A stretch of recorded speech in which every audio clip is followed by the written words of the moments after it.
John Lennon. That name should ring a bell in everyone's ears. Lennon's fame first circulated when he became co-founder of one of music's most famous band, the Beatles. The success Lennon and the Beatles had was outrageous. Lennon soon went on to do his own thing and became one of the most famous political activists during the 1970s era. John Lennon and his wife, Yoko Ono, participated in many of the world's most famous nonviolent protests to exist. John Lennon started a revolution in the music industry. I have three main points to help exemplify how John Lennon started a revolution in the music industry. My first main point is that John Lennon used songs to express his voice. My second main point is that John Lennon participated in protests. And my third main point is that John Lennon will forever be relevant.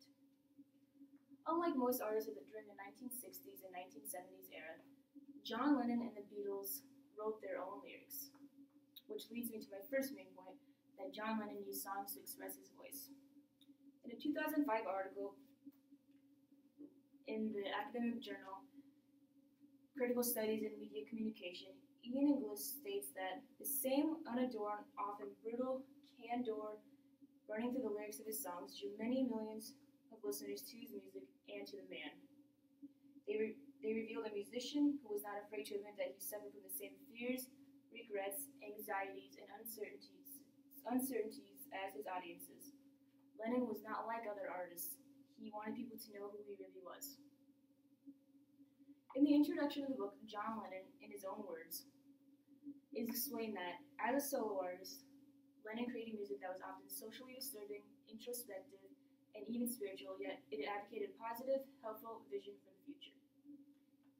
One not always shared by other musicians during the social and cultural turmoil of the 60s and the 70s. Essentially, John Lennon was more than the average artist. He wanted audiences to know who he really was despite what society might think of him. In review, John Lennon used music to express his voice. Lennon soon realized that he could do more than songs to express his opinions and beliefs, which leads me to my second main point, that John Lennon participated in protests. According to the Rock and Roll Hall of Fame website, John Lennon and Yoko Ono celebrated their marriage in 1969 by holding a bed-in for peace at the Amsterdam Hilton. Shortly after that, they held another bed-in for peace in Montreal. One of Lennon's most popular iconic songs, Give Peace a Chance, was recorded there. In that same year, John Lennon returned his MBE, which stands for the Member of the British Empire, to the Queen.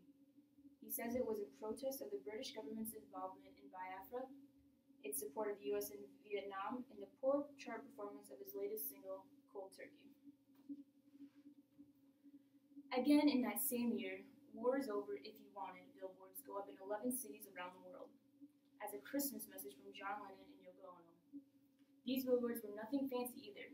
It says a lot about John Lennon and Yoko Ono to spend all that money for billboards that were just black and white.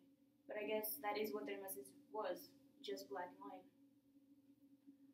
From the introduction of the book, John Lennon, in his own words, it is explained that, although peace protests were common at the time, Lennon used his celebrity status to garner media attention, often using outlandish acts like the bed-in to spread his message. We're willing to be the world's clowns if that's what it takes to promote peace, he said. But he was serious too. His composition, Imagine, noteworthy for its gentleness and simplicity, became an anthem for many in the peace movement. Some U.S. government officials were even worried that John Lennon was becoming such a major influence that he was up to no good.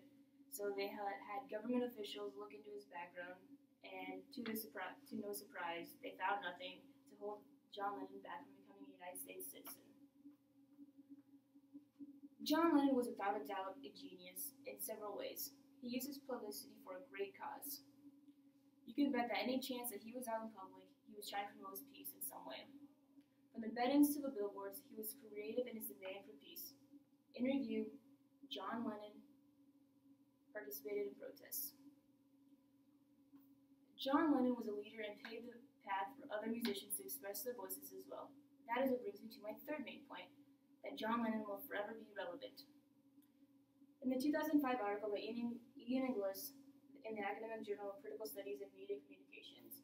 He explains that what truly makes Lenin great is that he was able to participate effectively in political debate at a time when mere artists were discouraged from doing so, and long before the radical chic displayed by so many of today's popular musicians became commonplace, through approaches which owed more to the surrealist movement and the theater of the absurd than to conventional channels of argument and persuasion, demonstrated that he possessed, if not genius at least, a very shrewd appreciation of contemporary tactiles of communication.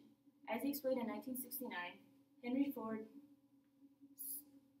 knew how to sell cars by advertising. I'm selling peace at whatever the cost. Yoko and I are just one big advertising campaign. In that same academic journal, Ian Inglis states that so many people continue to connect, to empathize, to identify, to come together with John Lennon 35 years after his death, says much about him, his music, and the momentum of his contributions to populist culture. It also reveals much about ourselves, our society, now and then, and the repercussions of an altered trajectory in popular music through which the Beatles, perhaps for the first time, encourage audiences to see performers as more than performers and remote and fabulous celebrities, but as real and familiar individuals. In review, through his creativity, his open mind, and his need to strive for world peace, it is without a doubt that John Lennon will forever be relevant. When people think of musical revolutionists, John Lennon definitely should be the first person to come to mind. It is without a question that John Lennon is one of the greatest things to ever happen to music. As previously stated, he paved the path for future musicians and artists to openly express their opinions and beliefs. He expressed his voice at a time when mere artists were discouraged from doing so. That bold move alone is one of the main reasons why Lennon was so successful. With all his many accomplishments and extraordinary protests, there is no doubt that his name will live on for many, many years to come. John Lennon started a revolution in the music industry. Again, my three main points are that John Lennon used songs to express his voice, John Lennon participated in protests, and John Lennon's name will forever be relevant.